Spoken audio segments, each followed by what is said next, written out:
최진혁 원장님의 병원은 언제나 아주 평온한 분위기였다. 은은한 소나무 향기, 부드러운 클래식 음악, 그리고 그의 나직하고 따뜻한 목소리는 어떤 상처든 치유할 수 있을 것만 같았다. 나는 그렇게 생각했었다. 나는 우울증의 나날 속에 잠겨있던 나의 어머니, 김은영이 미소를 되찾도록 도와준 이 남자에게 감사했었다. 그날, 나는 어머니를 모시러 평소보다 조금 일찍 병원에 도착했다. 어머니의 상담 시간은 끝났어야 했지만 그녀는 아직 나오지 않으셨다. 상담실 문은 살짝 열려 있었다. 나는 문을 두드리려 했지만 안에서 들려오는 희미한 소리가 나를 멈추게 했다. 나는 문틈으로 안을 엿보았다. 어머니는 긴 의자에 앉아 어깨를 떨며 울고 계셨다. 하지만 최 원장은 그의 집무용 의자에 그녀의 맞은편에 앉아 있지 않았다. 그는 바로 내 어머니의 곁에 앉아 있었다. 아주 가까이. 그는 위로의 제스처라고 생각했던 어머니의 손을 잡고 있었다. 하지만 그때 그는 천천히 어머니의 손을 자신의 입술로 가져가 그 위에 입을 맞추었다. 부드럽지만 소유욕이 가득한 입맞춤이었다. 이제 울지 말아요, 은영씨. 그가 어머니의 이름을 다정하게 속삭였다. 내 곁에선 다시는 외롭지 않을 테니까. 바로 그 순간 병원의 평온했던 공기는 숨막히고 더럽게 변해버렸다. 나의 어머니의 상처를 치유해야 할 장소는 이제 범죄 현장이 되어 있었다. 그리고 우리 가족 모두가 신뢰했던 그 의사는 다름 아닌 포식자였다. 그 끔찍한 진실을 마주하기 전 나의 가족은 마치 유리로 된 성 같았다. 밖에서 보기에는 눈부시게 아름답고 완벽했지만 그 안에서는 언제 부서질지 모르는 아슬아슬한 균열들이 존재했다. 나의 아버지, 강민호는 성공한 사업가이셨다. 그는 우리 가족에게 부족함 없는 삶을 제공해 주셨고 언제나 나를 자랑스러워하셨다. 아버지는 좋은 사람이었지만 감정을 다루는 데에는 서툰 분이셨다. 특히 어머니의 보이지 않는 고통 앞에서는 더욱 그랬다. 나의 어머니, 김은영은 몇 년 전 외할머니가 돌아가신 후부터 깊은 우울증을 앓으셨다. 한때는 웃음이 많고 따뜻했던 그녀는 이제 집안에 드리워진 옅은 그림자처럼 변해갔다. 그녀는 여전히 나를 위해 맛있는 저녁을 차려주셨고 아버지의 셔츠를 완벽하게 다려주셨지만 그 모든 행동 속에는 깊은 슬픔이 배어 있었다. 그녀의 미소는 더 이상 눈에 닿지 않았다. 아버지와 어머니의 관계는 위태로운 줄타기 같았다. 아버지는 어머니를 사랑했지만 그녀의 우울증을 이해하지 못했다. 그는 아내의 마음을 들여다보는 대신 그녀에게 값비싼 선물을 사주거나 해외여행을 제안하는 것으로 자신의 사랑을 증명하려 했다. 하지만 그런 것들은 어머니의 텅 빈 마음을 채워주지 못했다. 그들의 대화는 점점 줄어들었고 집안에는 어색한 침묵이 감돌았다. 나는 그 침묵 속에서 부모님 두 분 모두를 위해 가슴 아파하며 어떻게든 이 위태로운 성이 무너지지 않도록 지탱하려는 작은 기둥이 되어야만 했다. 그리고 그때 최진혁 원장님이 나타났다. 아버지는 서울에서 가장 유명하다는 정신과 의사인 그를 수소문해 어머니의 치료를 맡겼다. 최 원장님은 아버지와는 정반대의 사람이었다. 그는 따뜻했고 이해심이 많았으며 어머니의 말에 진심으로 귀를 기울여 주었다. 그의 진료실에 다녀온 날이면 어머니의 얼굴에는 아주 오랜만에 희미한 생기가 돌았다. 나는 최 원장님을 우리 가족의 구원자라고 생각했다. 그가 우리 집의 균열을 메우고 유리로 된 성을 다시 예전처럼 단단하게 만들어줄 것이라고 굳게 믿었다. 나는 그가 어머니의 미소를 되찾아준 것에 대해 진심으로 감사했다. 그 신뢰와 감사가 곧 다가올 끔찍한 배신의 서막이었다는 사실을 그때 나는 까맣게 모르고 있었다. 최진혁 원장님의 치료는 효과가 있는 듯 보였다. 몇 달이 지나자 어머니의 얼굴에 희미하게 남아 웃음이 돌아왔다. 그녀는 더 이상 방 안에만 틀어박혀 있지 않았고 다시 집안을 돌보기 시작했다. 아버지는 기뻐하셨고 나는 안도했다. 우리 집의 유리성은 다시 단단해지는 것 같았다. 하지만 나는 곧 깨닫게 되었다. 그것은 단단해지는 것이 아니라 보이지 않는 또 다른 종류의 균열이 생겨나고 있는 것일 뿐이었다. 어머니의 변화는 어딘가 이상했다. 그녀의 새로운 활력은 오직 최 원장님과 관련된 것일 때만 피어나는 듯했다. 그녀는 일주일에 2번 있는 상담 약속을 손꼽아 기다렸고, 그날이면 몇 시간 전부터 거울 앞에서 옷을 고르며 정성껏 화장을 했다. 그녀의 대화는 온통 최 원장님이 말씀하시길로 가득 찼다. 그는 더 이상 단순한 의사가 아니었다. 그는 우리 집에 보이지 않는 지배자, 어머니의 생각과 감정을 조종하는 구루구루와도 같았다. 경계는 서서히 허물어졌다. 최 원장님은 이제 진료 시간 외에도 어머니에게 연락하기 시작했다. 상태 확인차 전화했다는 명분이었다. 한 번은 아버지가 저녁 식사 약속으로 늦으시는 날이었다. 거실에서 공부를 하던 나는 주방에서 들려오는 어머니의 밝은 웃음소리를 들었다. 몇 년 만에 처음 듣는 진심으로 행복해 보이는 웃음이었다. 나는 오랜 친구와 통화하시는 줄 알았다. 통화가 끝난 후 나는 웃으며 물었다. 누구예요? 엄마. 엄청 즐거워 보이시네요. 어머니는 잠시 당황한 듯했지만 이내 미소 지으며 대답했다. 아, 최 원장님이 그냥 안부 전화하셨어. 밤굿이었다. 의사가 환자에게 안부 전화를 걸어 그렇게 오랫동안 그렇게 즐겁게 웃게 만든다는 것이 정상적인 일일까? 내 마음속에서 처음으로 아주 작은 의심의 씨앗이 싹 텄다. 아버지는 아무것도 눈치채지 못하셨다.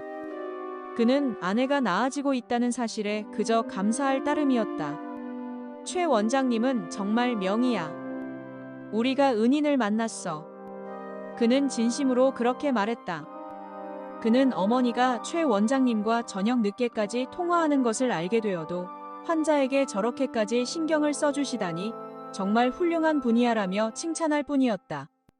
아버지의 그 순수한 신뢰가 오히려 내 마음의 불안을 더욱 증폭시켰다.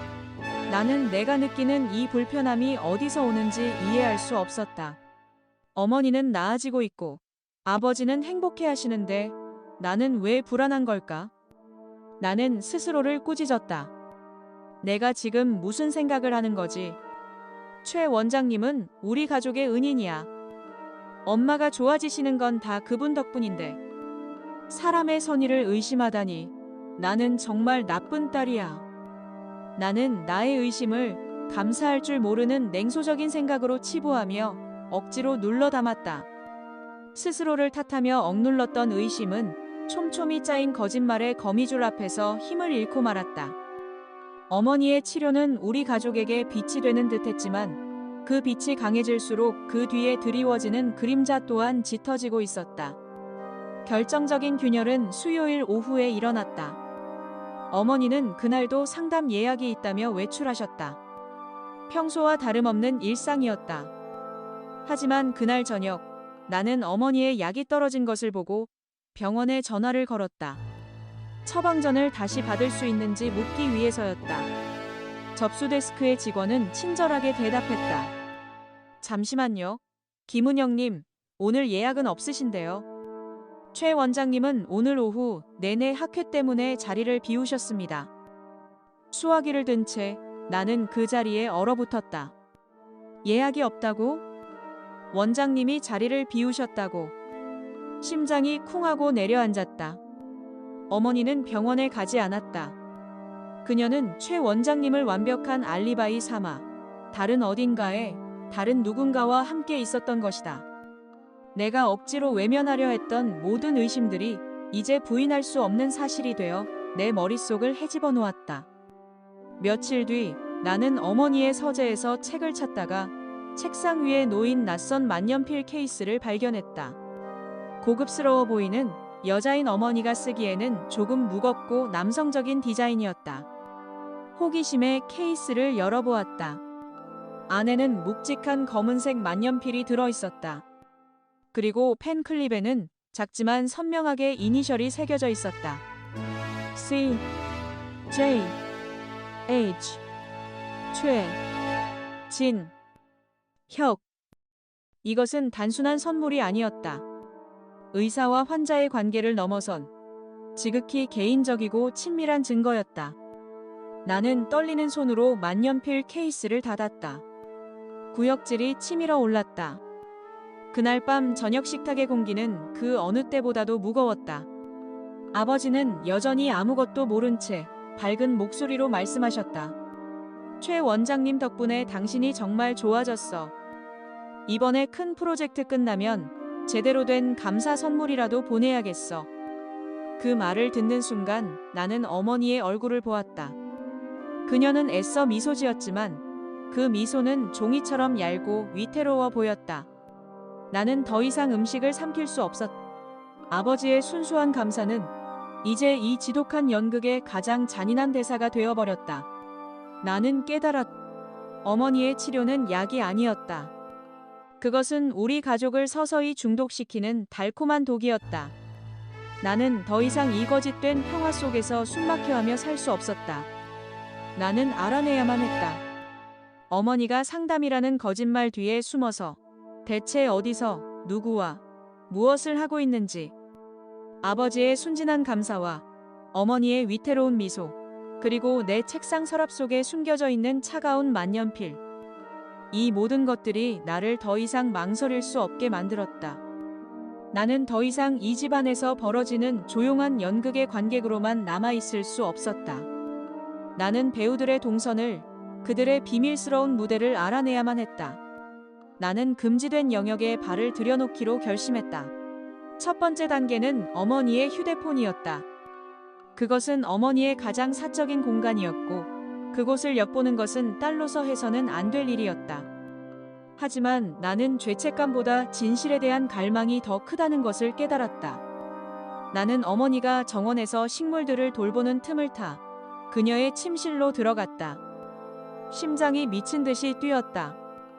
나는 서랍장 위에 놓인 어머니의 휴대폰을 집어들었다. 다행히도 비밀번호는 내 생일이었다. 그 다정함이 오히려 비수처럼 느껴졌다. 나는 곧장 지도 앱의 검색 기록을 확인했다. 그리고 나는 그것을 발견했다. 매주 수요일 오후 어머니의 상담 예약이 있는 바로 그 시간대에 반복적으로 검색된 주소 하나. 그곳은 최 원장님의 병원이 아니었다. 삼청동에 위치한 한적한 골목 안쪽에 자리 잡은 작은 개인 갤러리였다. 외부인에게는 거의 알려지지 않은 은밀한 장소. 바로 그때 밖에서 어머니가 집 안으로 들어오는 소리가 들렸다.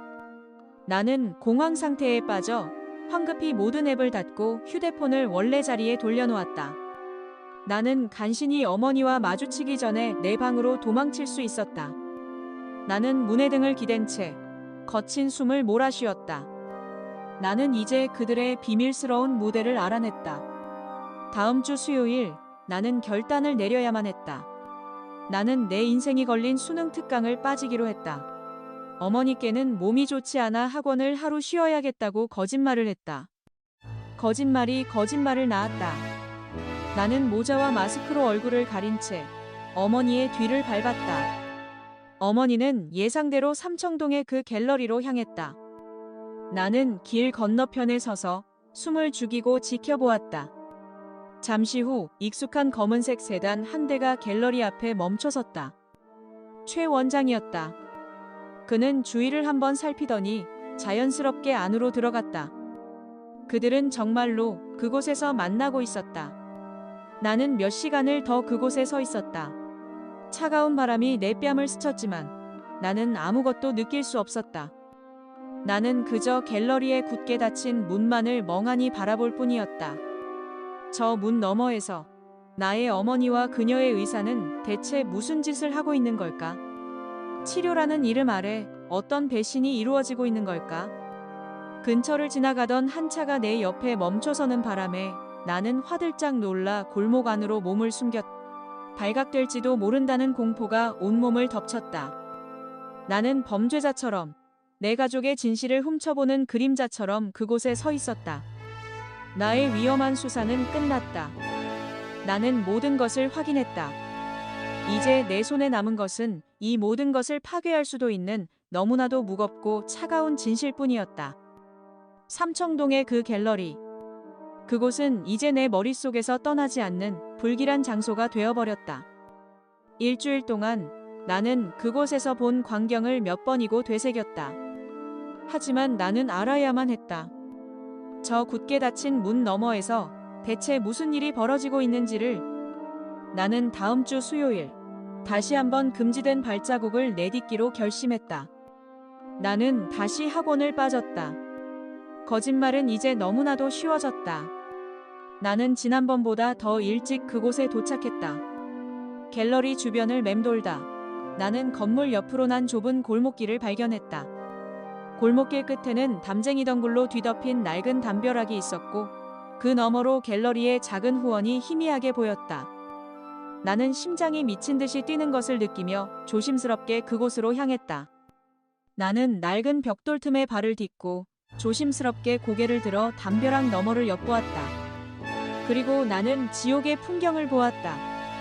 그곳에는 나의 어머니와 최 원장이 있었다. 그들은 작은 벤치에 나란히 앉아 있었다. 어머니는 울고 있었다. 최 원장은 그녀를 위로하고 있었다. 그는 어머니의 어깨를 감싸 안았고 그녀의 머리를 자신의 어깨에 기대게 했다. 거기까지는 어쩌면 의사와 환자의 관계라고 억지로 우길 수도 있었을 것이다. 하지만 다음 순간 그는 어머니의 턱을 부드럽게 들어 올렸다. 그의 얼굴이 그녀에게로 다가갔다. 그리고 그들은 키스했다. 변명의 여지가 없는 길고 깊은 키스였다. 그것은 단순한 입맞춤이 아니었다. 그것은 오랜 시간 억눌려왔던 감정들이 터져나오는 하나의 완전한 장면이었다. 세상이 무너져 내렸다. 구원자라 믿었던 남자는 어머니의 약점을 파고든 약탈자였고 가엾은 희생자라 생각했던 어머니는 그의 품에 안겨 있었다. 나는 떨리는 손으로 휴대폰을 꺼냈다. 손가락이 말을 듣지 않았지만 나는 미친 듯이 셔터를 눌렀다. 흔들리고 초점도 맞지 않았지만 누가 봐도 두 사람이 키스하고 있다는 것을 알 수 있는 끔찍하고 결정적인 증거가 내 휴대폰 안에 저장되었다. 나는 더 이상 그곳에 서 있을 수 없었다. 구역질이 치밀어 올랐다. 나는 비틀거리며 골목길을 빠져나왔다. 아무도 나를 보지 못했다. 나는 비틀거리며 인파 속으로 섞여 들어갔다. 머릿속에서는 방금 본 장면이, 그 지옥 같은 풍경이 끊임없이 재생되고 있었다. 이제 모든 것이 끝났다. 더 이상 의심의 여지도, 변명의 여지도 없었다. 내 손에는 우리 가족을 완전히 파괴할 수 있는, 부인할 수 없는 증거가 들려 있었다. 그날 밤 나는 내 방에 틀어박혀 잠들지 못했다. 방 안의 모든 불을 끈 채 나는 오직 휴대폰 화면의 희미한 불빛에만 의지했다. 화면 속에는 그 지옥 같은 풍경이 담겨 있었다. 흔들리고 초점도 맞지 않았지만 누가 봐도 내 어머니와 최 원장이 키스하고 있는 끔찍하고 결정적인 증거였다. 그 사진 속 어머니의 얼굴에는 내가 한 번도 본 적 없는 슬픔과 황홀경이 뒤섞인 표정이 담겨 있었다. 그리고 어머니를 감싸 안은 최 원장의 손길에서는 의사의 위로가 아닌 남자의 소유욕이 느껴졌다. 나는 그 사진을 몇 시간이고 몇 번이고 계속해서 들여다보았다. 그리고 마침내 나는 제3자 최진혁이라는 남자의 진짜 본질을, 그가 어떻게 우리 가족을 파괴했는지에 대한 잔인한 방법론을 깨닫기 시작했다. 그는 단순한 불륜 상대가 아니었다. 그는 약탈자였다. 하얀 의사 가운을 입은 악마였다. 나는 아버지가 처음 그를 집에 데려왔던 날을 떠올렸다. 아버지는 안도감에 찬 얼굴로 말했다. 내가 서울에서 제일 용하다는 의사를 찾아냈어. 이제 당신도 괜찮아질 거야. 그때 나는 아버지가, 그리고 나 자신도 그가 구원자라고 굳게 믿었다. 우리는 필사적으로 그를 믿고 싶었다. 이제 와서 돌이켜보니 그의 모든 행동이 치밀하게 계산된 것이었음을 알 수 있었다. 그는 가장 먼저 우리 가족, 특히 아버지의 완전한 신뢰를 얻었다. 그는 아버지가 이해하지 못하는 어머니의 고통에 대해 전문적인 용어를 써가며 설명했고 아버지의 죄책감을 덜어주었다. 아버지는 그를 은인이라고 불렀다. 그렇게 그는 우리 집의 가장 견고한 벽을, 바로 아버지의 신뢰라는 벽을 아무 저항 없이 통과했다. 그런 다음 그는 어머니의 가장 약한 부분을 파고들었다. 남편에게조차 이해받지 못하는 외로움. 재능 있는 여성이었지만 이제는 그저 아내와 엄마로만 남아버린 상실감. 그는 상담실이라는 가장 비밀스러운 공간에서 그녀가 털어놓았을 그 모든 약점들을 알고 있었다. 그가 어머니에게 자신만의 자아를 되찾아야 한다고 조언했을 때 우리 모두는 그것이 훌륭한 치료법이라고 생각했다. 하지만 그것은 치료가 아니었다. 그것은 어머니를 가족으로부터 교묘하게 고립시키고 오직 자신만이 그녀를 이해할 수 있는 유일한 사람이라고 믿게 만드는 정교한 길들이기 과정이었다. 그는 의사가 아니었다. 그는 환자의 가장 깊은 상처를 헤집어 그곳에 자신의 욕망이라는 독을 주입하는 숙련된 사냥꾼이었다. 어머니의 치료는 약이 아니었다. 그것은 우리 가족을 서서히 중독시키는 달콤한 독이었다. 아버지가 떠올랐다. 이 모든 비극의 시작은 아버지의 간절함 때문이었다. 아내를 낫게 하고 싶다는, 가정을 지키고 싶다는 그 순수한 마음이 결국 악마를 집안으로 끌어들인 셈이었다. 아버지는 사업 문제를 해결하는 데에는 귀재였지만 아내의 복잡한 마음 앞에서는 무력했다. 그는 아내의 마음을 돈으로, 즉 최고의 의사를 고용하는 것으로 해결하려 했다. 그는 아내의 마음을 다른 남자에게 외주 아웃소싱을 준 것이나 다름없었다. 아버지의 그 무지함이, 그 순수한 믿음이 나를 더욱 비참하게 만들었다. 아버지는 두 명에게 배신당하고 있었다. 아내에게, 그리고 자신이 가족의 구원자라고 믿었던 바로 그 남자에게. 나는 휴대폰 화면을 껐다. 방 안은 다시 완전한 어둠에 잠겼다. 하지만 내 마음은 그 어느 때보다도 차갑고 명료했다. 나의 혼란스러웠던 수사는 끝났다. 나는 범인의 얼굴을 보았고 그의 범행 수법을 이해했다. 따뜻하고 존경받던 최 원장님은 죽었다. 그 자리에는 내 어머니의 약점을 이용하고 내 아버지의 신뢰를 짓밟은 차갑고 계산적인 괴물만이 남아있었다. 이 진실의 무게는 너무나도 무거웠다. 하지만 나는 더 이상 도망치지 않을 것이다.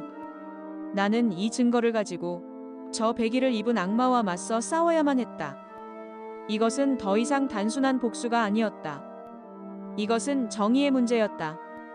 심판의 날은 아이러니하게도 가족 상담이라는 이름으로 찾아왔다. 어머니의 상태가 호전된 것에 기뻐하신 아버지가 최 원장님께 감사를 표하기 위해 직접 제안한 자리였다. 그렇게 우리 세 사람은 비극의 중심지인 바로 그 상담실에 다시 모이게 되었다. 상담실의 공기는 평소처럼 평온했다. 아버지는 감사함에 가득 찬 얼굴로 최 원장님과 악수를 나누었고 어머니는 불안하면서도 익숙한 듯 의자에 앉았다.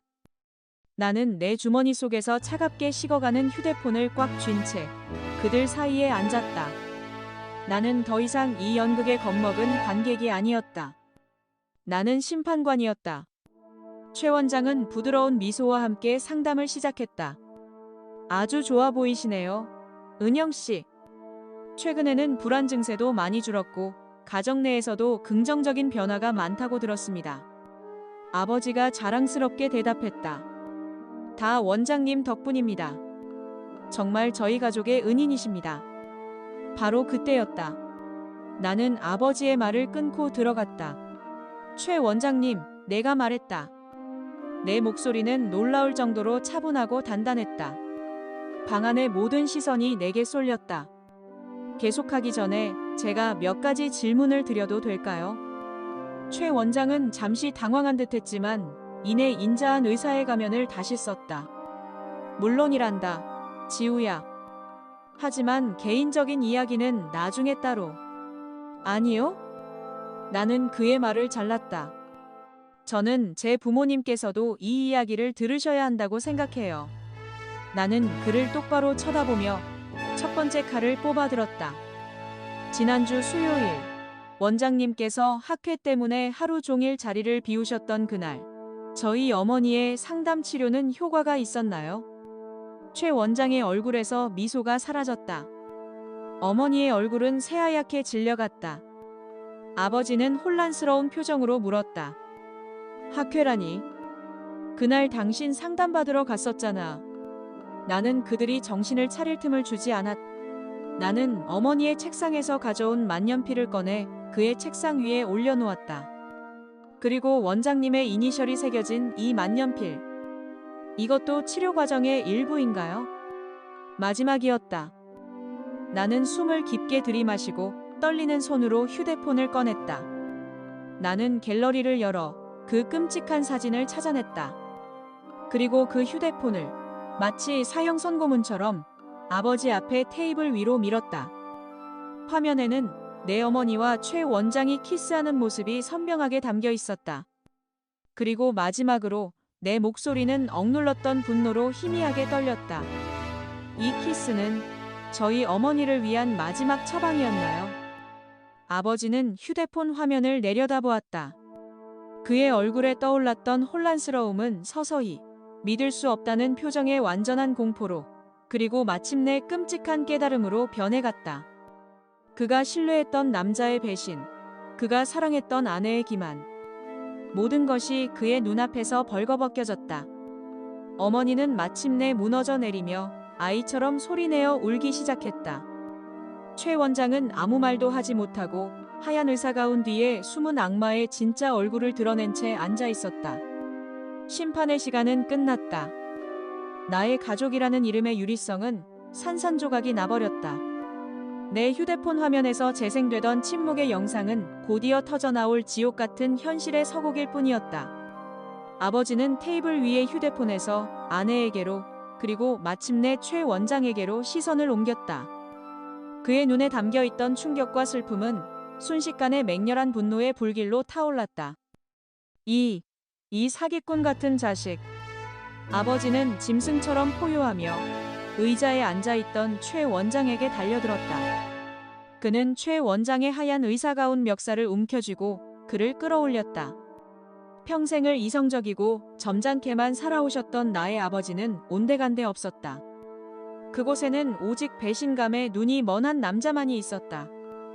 네가 감히, 네가 어떻게 내 아내한테, 환자를 돌봐야 할 의사라는 놈이.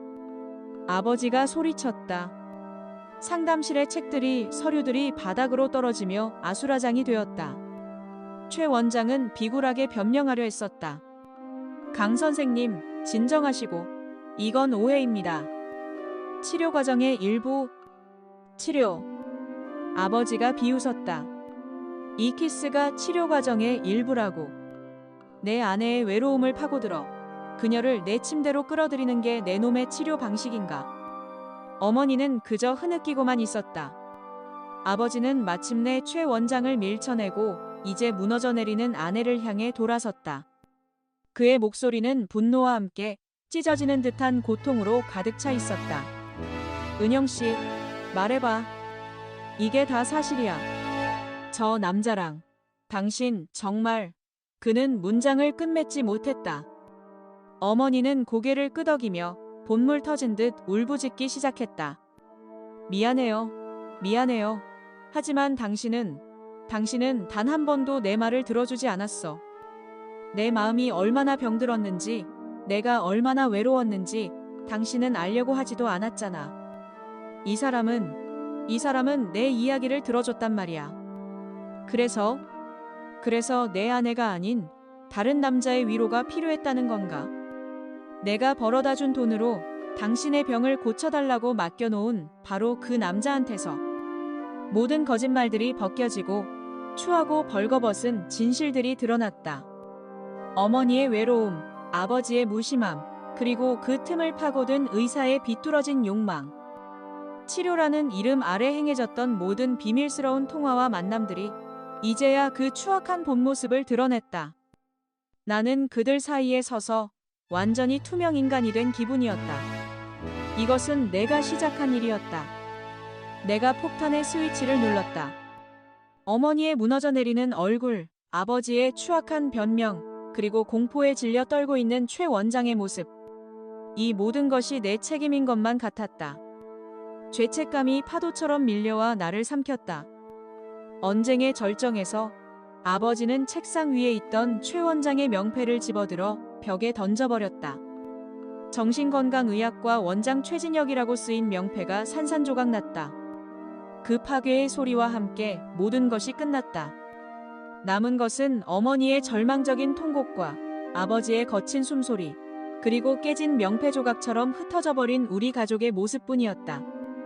나의 완벽했던 세상은 그렇게 폐허가 되었다. 진료실에서의 폭풍이 지나간 후 남은 것은 완전한 폐허뿐이었다. 최 원장은 무너진 자신의 명패 조각들 앞에서 하얀 가운을 입은 죄인처럼 고개를 숙이고 있었다. 아버지는 더 이상 그를 쳐다보지도 않았다.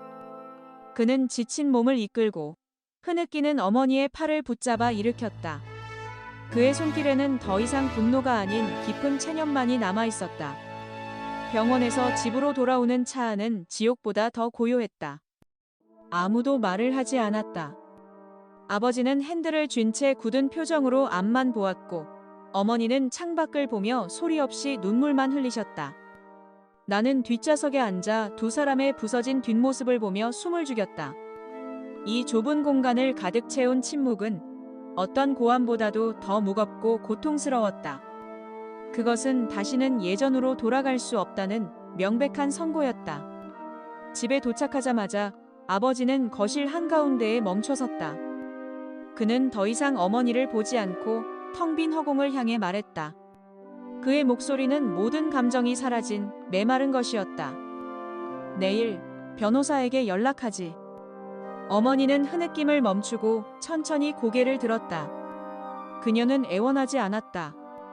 아무 말도 하지 않았다. 그저 모든 것을 받아들인다는 듯 희미하게 고개를 끄덕일 뿐이었다. 그 후 그녀는 유령처럼 조용히 자신의 방으로 향했다. 나는 거실에 남겨진 아버지와 함께 서 있었다. 잠시 후 위층에서 서랍이 열리고 닫히는 소리, 옷가지들이 여행 가방 안으로 들어가는 소리가 희미하게 들려왔다. 어머니는 자신의 삶을, 자신의 흔적을 그 집에서 지워내고 있었다. 한참 후 어머니가 작은 여행 가방 하나를 끌고 내려오셨다. 그녀는 외출복으로 갈아입은 상태였다. 그녀는 더 이상 이 집의 안주인이 아니었다. 그저 떠나는 손님일 뿐이었다. 그녀는 문 앞에서 멈춰서서 처음으로 나를 보았다.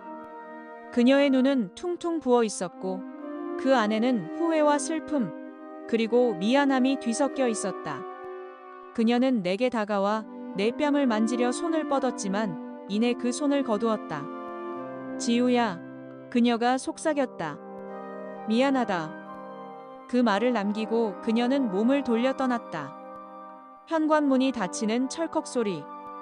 그 소리는 우리 가족이라는 이름의 유리성이 완전히 산산조각 나는 소리였다. 아버지는 서재로 들어가 문을 닫아버렸다. 나는 텅 빈 거실에 홀로 남았다. 아름다웠던 우리의 성은 이제 차갑고 낯선 공간이 되어버렸다. 폭풍이 지나간 자리에는 오직 돌이킬 수 없는 상실감과 고통스러운 침묵만이 남아있었다. 어머니가 떠난 후 우리의 집, 그 아름다웠던 유리성은 거대하고 텅 빈 무덤이 되었다. 아버지는 집을 팔지 않으셨다. 우리는 그곳에 남았다. 하지만 그것은 더 이상 삶이 아니었다. 우리는 그저 같은 공간 안에서 숨만 쉬고 있을 뿐이었다. 거실에는 어머니의 손길이 닿았던 화초들이 서서히 시들어갔고 그녀가 아끼던 찻잔 위에는 옅은 먼지가 쌓여갔다. 내 삶은 완전히 뒤집혔다. 나는 이제 아버지와 단둘이 살았다. 하지만 그는 더 이상 나의 든든한 보호자가 아니었다. 그는 무너져 내린 남자였다. 성공한 사업가였던 아버지는 이제 회사 일에 거의 신경 쓰지 않으셨다. 그는 밤늦게까지 거실 소파에 앉아 소주병을 앞에 둔 채 멍하니 TV 화면만 바라보곤 했다. 나는 수능 공부를 하다가도 한밤중에 잠든 그를 발견하고는 했다. 술에 취해 소파에 쓰러져 잠든 아버지의 모습. 나는 조용히 다가가 TV를 끄고 그의 어깨에 담요를 덮어주었다. 우리의 역할은 완전히 뒤바뀌었다.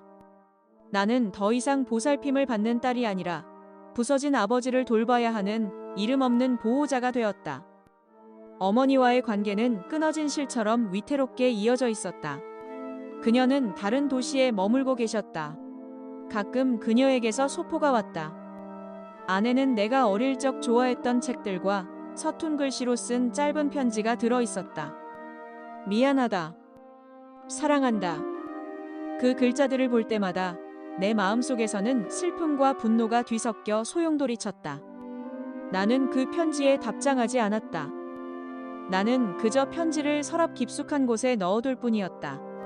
붕괴의 여파는 학교까지 나를 따라왔다. 존경받던 정신과 의사와 그의 환자였던 아내의 스캔들은 내가 속한 세계에서는 숨길 수 없는 가십거리였다. 학원 로비에서 다른 엄마들이 수군거리는 소리를 들어야만 했다. 저 아이가 강민호 대표 딸이래. 남편이 고용한 정신과 의사랑 바람나서 집 나갔다며. 정말 끔찍하다. 나는 그들의 곁을 아무것도 듣지 못한 척 무표정한 얼굴로 지나쳐갔다. 나는 더 이상 울지 않았다. 눈물은 사치였다. 대신 내 안에서는 차갑고 단단한 무언가가 자라나고 있었다. 나의 요새는 무너졌고 이제 나는 그 잿더미 속에서 홀로 서서 어떻게 살아남아야 할지를 배워야만 했다. 계절이 바뀌고 내 삶의 풍경도 서서히 하지만 확실하게 변해갔다. 처음의 충격과 분노는 시간이 지나면서 무뎌졌고 그 자리에는 결코 사라지지 않을 옅은 슬픔과 강철처럼 차가워진 체념이 남았다. 나는 더 이상 기적을 기다리지 않았다. 아버지를 돌보는 것, 어머니의 짧은 문자에 기계적으로 답장하는 것, 그리고 학교와 학원을 오가는 것은 나의 새로운 현실이 되었다. 나는 이 부서진 현실을 받아들이는 법을 배워야만 했다. 하지만 그 수용에는 값비싼 대가가 따랐다. 세상에 대한 나의 믿음은 완전히 무너졌다. 사랑, 신뢰, 그리고 특히 치유라는 단어는 이제 내게 역겨운 농담처럼 들렸다. 나는 카페에 앉아 행복하게 웃고 있는 연인들을 볼 때면 더 이상 부러움을 느끼지 않았다. 대신 나는 차갑게 그들의 관계를 분석했다. 저 미소는 얼마나 갈까? 저 다정한 손길 뒤에는 어떤 비밀이 숨어 있을까? 배신은 한순간에 모든 것을 앗아갈 수 있다는 것을 나는 너무나도 어린 나이에 알아버렸다. 가장 깊은 상처는 신뢰의 상실이었다. 특히 전문가, 권위 있는 사람에 대한 믿음. 최 원장은 내게 의사가운을 입은 모든 사람이 구원자가 아니라는 것을 가르쳐 주었다. 때로는 그들이 가장 위험한 포식자일 수도 있다는 것을 나는 더 이상 누구도 온전히 믿을 수 없었다. 모든 친절 뒤에는 숨겨진 의도가 있을 것이라고, 모든 위로 뒤에는 계산이 있을 것이라고 의심하게 되었다. 이 충격은 나를 강제로 성장시켰다. 나는 더 강해졌지만 그것은 잿더미 위에서 피어난 가시 돋친 꽃과 같은 강인함이었다. 수능 공부는 나의 유일한 탈출구이자 무기가 되었다.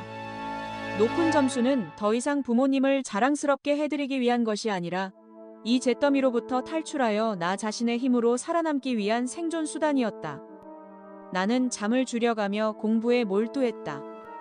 책상 앞에 앉아 있을 때만이 나는 통제할 수 없는 현실로부터 잠시나마 벗어날 수 있었다. 나는 더 이상 울지 않았다. 눈물은 사치였다. 대신 내 안에서는 차갑고 단단한 무언가가 자라나고 있었다. 한 번은 한 친구가 시험을 망쳤다며 내 앞에서 펑펑 울었다. 예전 같았으면 나는 함께 슬퍼하며 그녀를 위로했을 것이다. 하지만 그날 나는 아무런 감정도 느낄 수 없었다. 나는 그저 무표정하게 그녀를 바라보다가 차갑게 말했다. 괜찮아. 다음 시험을 더 잘 보면 되잖아. 친구는 내 반응에 상처받은 듯 보였고 나는 그때 깨달았다. 나는 더 이상 평범한 10대 소녀가 아니었다. 나는 내 감정을 표현하는 법을 잊어버린, 너무 일찍 어른이 되어버린 생존자였다. 나는 성장했다. 하지만 그것은 순수함, 믿음, 그리고 내 마음의 한 조각이 영원히 죽어버린 대가로 얻은 성장이었다. 나는 더 이상 부서지기 쉬운 유리성이 아니었다.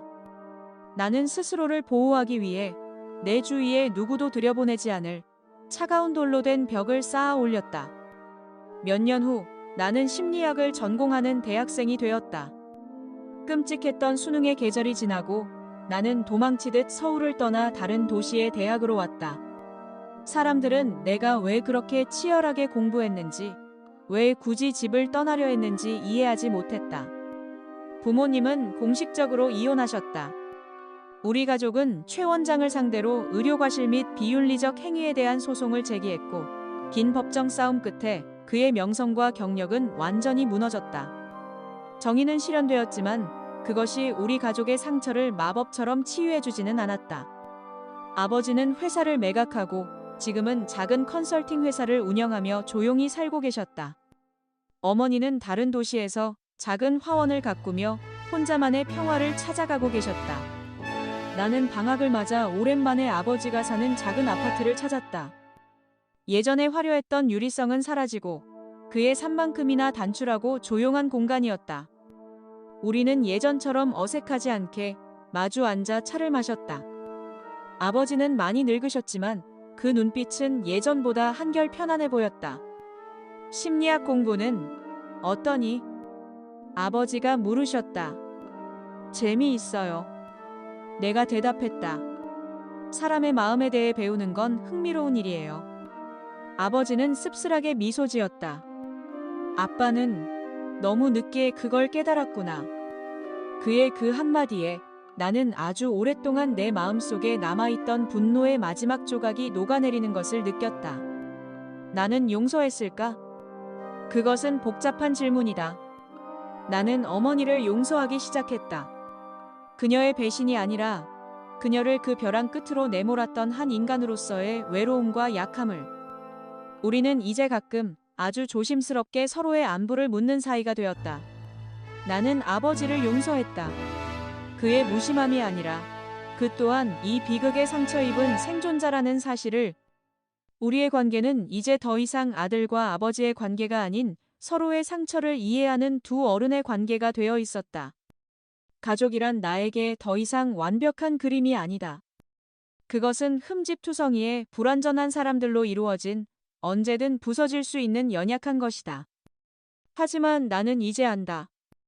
가장 중요한 것은 부서지지 않는 것이 아니라 부서진 후에도 그 파편들을 주워 담아 다시 무언가를 지어 올릴 수 있는 용기라는 것을. 나는 아버지의 집을 나와 차가운 겨울 공기를 깊게 들이마셨다. 나의 완벽했던 유리성은 무너졌고 그 폐허는 여전히 내 마음속에 남아 있었다. 하지만 나는 더 이상 두렵지 않았다. 나는 이제 그 폐허 위에 나 자신의 집을 짓는 법을 배우고 있으니까. 조금은 서툴고 완벽하지는 않겠지만 거짓된 아름다움이 아닌 고통스러운 진실이라는 기초 위에 오직 나 자신만의 집을